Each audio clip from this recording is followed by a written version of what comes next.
வார்த்தை, அவர் உங்களுக்கு சொல்வதையெல்லாம் செய்யுங்கள். யோவான் நற்செய்தி 5ஆம் அதிகாரம் 41 இருக்கிற இறைவசனங்கள் ஒவ்வொன்றாக படிங்க.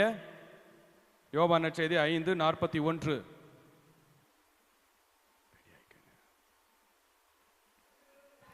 மனிதர் தரும் பெருமை தேவையில்லை. அதைத்தான் ஆண்டவர் சொல்றார். அவர் சொல்வதை செய்யுங்கள். மனிதர் தரும் பெருமை உங்களுக்கும் தேவையில்லை, எனக்கும் தேவையில்லை.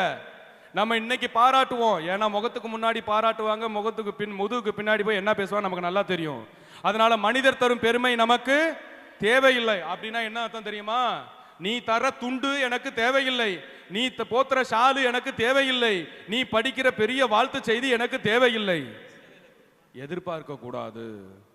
அதுதான் அவர் செய்தார், அதைத்தான் ஆண்டவர் வாழ்ந்தார். அதனால் மனிதர் தரும் பெருமை நமக்கு தேவையில்லை. இரண்டாவது, உங்களை எனக்கு தெரியும், உங்களிடம் இறையன்பு இல்லை. யாரை பத்தி சொல்றாரு தெரியுமா? நம்மளை பத்தி தான். உங்களை எனக்கு நல்லா தெரியும், உங்ககிட்ட இறையன்பே இல்லை, சும்மா ஆக்டிங்க கொடுக்குறீங்க. நிறைய பேர் ரஜினிகாந்தை மிஞ்சிடுறீங்க, ஒரு சிலர் நயன்தாராவை தூக்கி சாப்பிட்ற அளவுக்கு நடிக்கிறீங்க. அது ஆண்டவருக்கு நல்லா தெரியும். செம்ம நடிப்பு, அப்படியே விழுந்து நடிக்கிறது அவருக்கு நல்லா தெரியும். அவர் ஓப்பனாவே சொல்லிட்டார், உங்களை பற்றி எனக்கு நல்லாவே தெரியும். நீ எப்பேற்பட்ட ஆளு, எப்பேற்பட்ட கிரிமினல்